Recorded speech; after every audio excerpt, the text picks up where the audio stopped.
Hello and welcome back to Storytime with Mr. Hallum. It's Chris Van Allsburg Wednesday! That was my tribute to Oprah. So today's book is one that we could have read around Halloween, but I saved it. It's called The Widow's Broom. See the cover? Ooh, it's a broom. Broom? Who writes a story about a broom?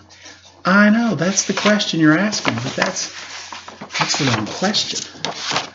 The question should be, how good is this book? Here's the other cover. See, got the little broom on it. All right. The Widow's Broom. Written and illustrated by Chris Van Allsburg. Witches' brooms don't last forever. They grow old, and even the best of them one day lose the power of flight. Fortunately, this does not happen in an instant. A witch can feel the strength slowly leaving her broom. The sudden burst of energy that once carried her quickly into the sky become weak. Longer and longer running starts are needed for takeoff. Speedy brooms that, in their youth, outraced hawks are passed by slow flying geese. When these things happen, a witch knows it's time to put her old broom aside and have a new one made. On very rare occasions, however, a broom can lose its power without warning and fall with its passenger to the earth below, which is just what happened one cold autumn night many years ago.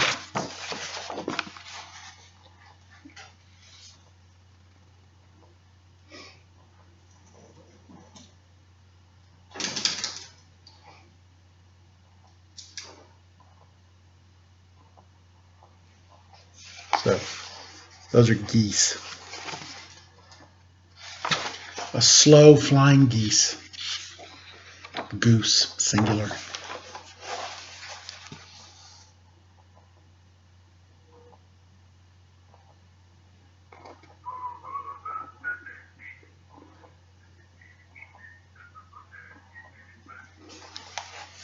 Isn't that a cool picture? I mean, you see the feet where it dropped out, and then her cape right there and her hat. That's just a cool picture.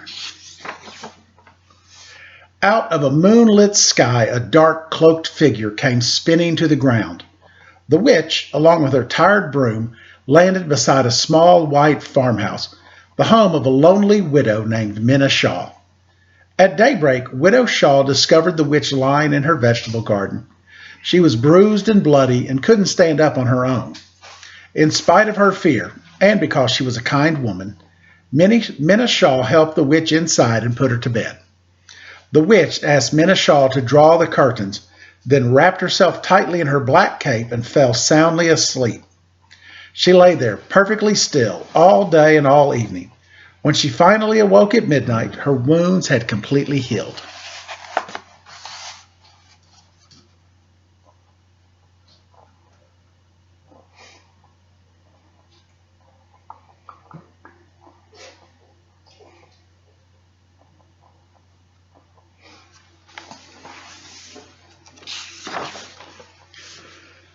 She rose from the bed and moved silently through the widow's house. Minna Shaw was asleep in her chair by the fireplace, where embers of a dying fire glowed on the hearth. The witch knelt and took one of the red-hot coals in her hand. Outside, she made a fire of leaves and twigs, then dropped a strand of her hair into the flame. The fire hissed and crackled, burning with a brilliant blue light. Before long, the witch could see a dark form flying overhead. It was another witch, who circled slowly and landed beside the fire. The two women spoke briefly, the first witch gesturing towards the garden where her old broom rested. Then they sat side by side on the second witch's broom and flew off over the treetops.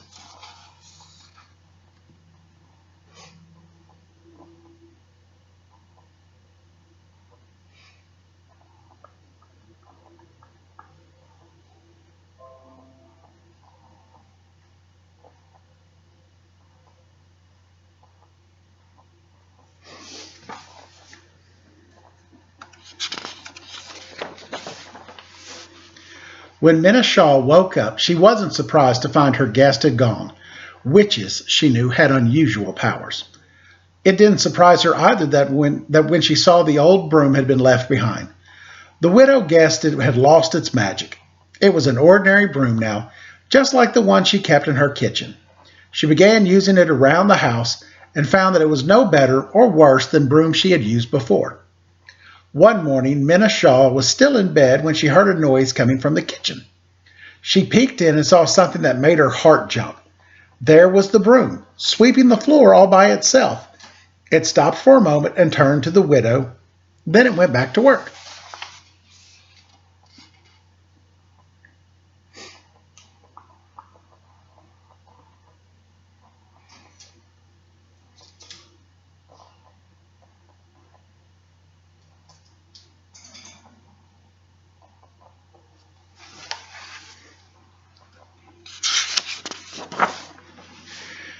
At first, Minna was frightened, but the broom seemed harmless, and what's more, it was doing a very good job. Unfortunately, it swept all day long. In the evening, to get some peace, she locked the broom in the closet, but when it tapped on the door for more than an hour, Minna felt guilty and let it out. As she lay in bed listening to the broom sweeping each room over and over, she wondered if it could learn to do other things. In the morning, she led the broom outside and found out that it was a very good student. She needed to show it how to do something only once. Soon the broom could chop wood and fetch water, feed the chickens, and bring the cows in from the pasture. It could even pick out simple tunes on the piano.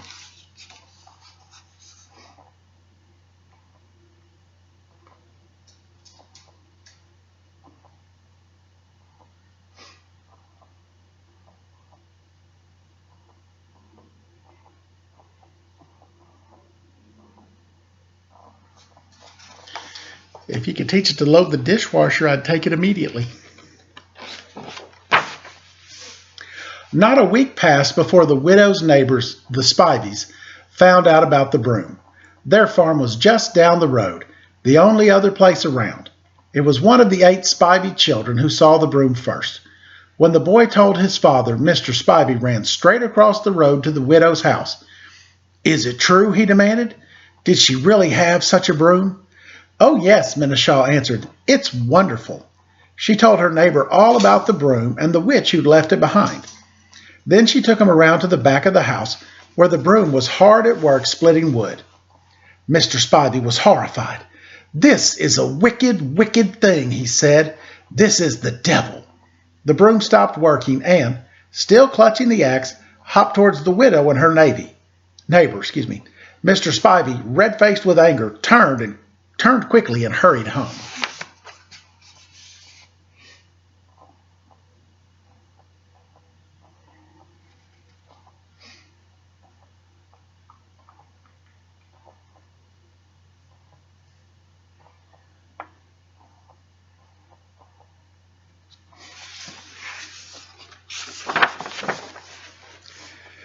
Soon more distant neighbors heard about the broom and visited the widow's farm.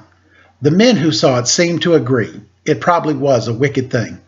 But their wives pointed out that it was a great help to the widow and could play piano as well, considering that it struck just one note at a time.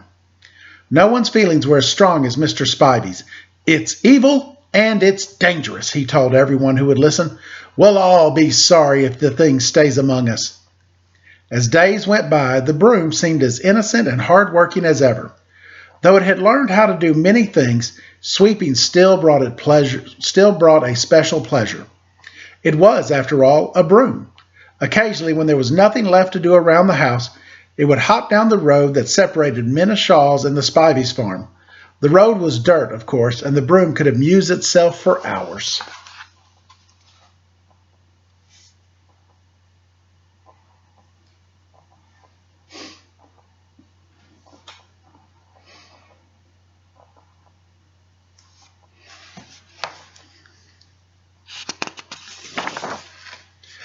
One afternoon, 2 of the Spivey boys and their dog walked along the road where the broom was happily at work. When they saw what it was doing, they kicked the small stones the broom had swept aside back into its path. The broom ignored them and shuffled off to sweep another part of the road. But the Spivey boys would not leave it alone. They called the broom names. When it continued to ignore them, they picked up a couple of sticks and started tapping the broom's handles. Finally, it stopped sweeping. The broom turned to the two boys and knocked them both on the head so hard they fell to the ground in tears. The broom hopped off, but the Spivey's dog ran after it, yapping and biting at its bristles. "Get him!" the boys yelled. The little dog leaped into the air and caught the broom by the handle. But he was not there for long.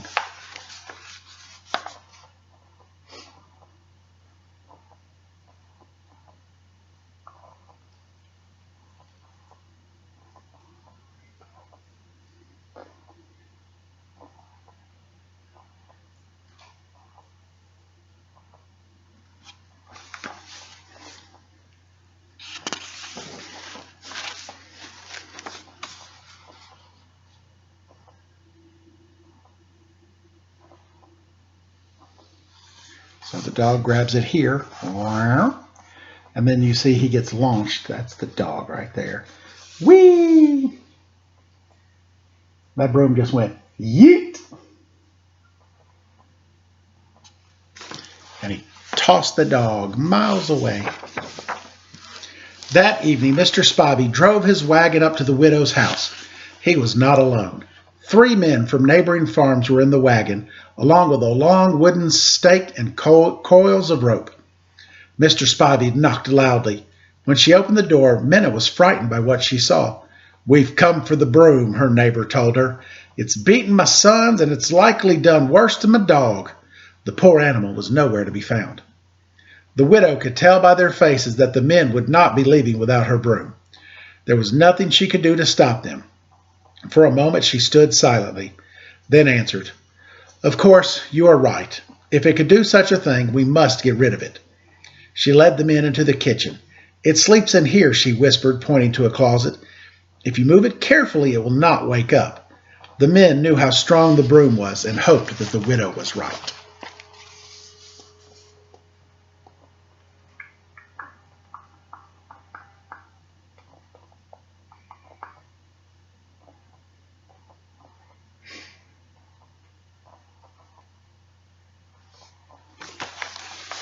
I like the picture when the dog gets thrown. It makes me laugh.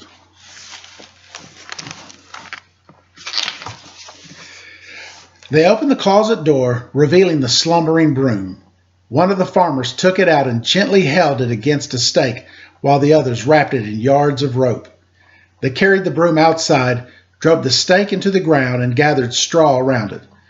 Mr. Spivey lit the fire. In no time, flames turned the broom to ashes. Life soon returned to normal around the widow's farm. The Spiveys even found their dog, healthy but hungry, caught in the branches of a tall spruce tree. Then one morning, Minna Shaw called on her neighbors with frightening news. She had seen the ghost of the broom. It was as white as snow, and it moved through the woods at night carrying an axe. Mr. Spivey did not believe her, but that night, under a full moon, he watched from a window as the broom's white ghost came out of the woods and slowly circled his house.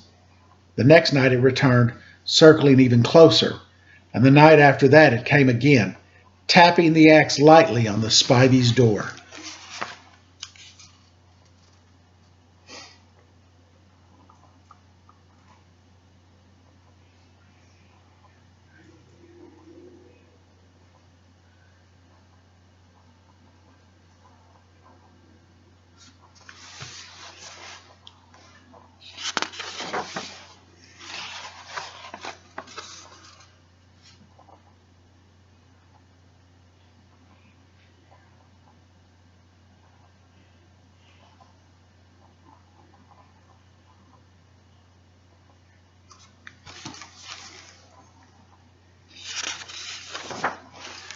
The next morning, Mr. and Miss Spivey packed their dearest possessions and 8 children into their wagon.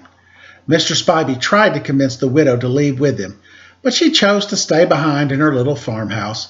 She went down to the road as the wagon pulled away and waved goodbye to her neighbors. "You're a brave woman," Mr. Spivey called out. That evening, the widow fell asleep in her chair by the fire. She'd been listening to music, simple tunes, played one note at a time on the piano. A gentle tap on the shoulder woke her. She looked up and smiled at the broom. not a ghost at all, but still covered with a coat of white paint she'd given it. "You play so nicely," Menashaw said. The Broom bowed and put a log on the fire and played another tune.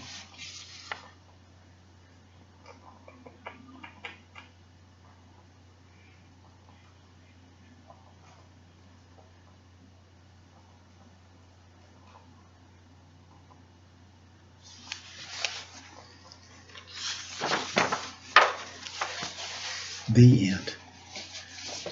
So, how many of you already knew that the broom that was supposed to be a ghost wasn't really a ghost? You knew that? I bet you did. You're a pretty smart person. I could tell that about you. I mean, you watched this show. That must mean you're pretty smart. Well, guys, today is Wednesday, and we will have a story tomorrow, even though tomorrow is Thanksgiving. Thanksgiving! Eat a turkey leg. And I don't have a Thanksgiving book, but that's okay. I like the book I'm going to read tomorrow. I think you'll like it too. So be sure and tune in tomorrow for Story Time with Mr. Hallum. Have a great day.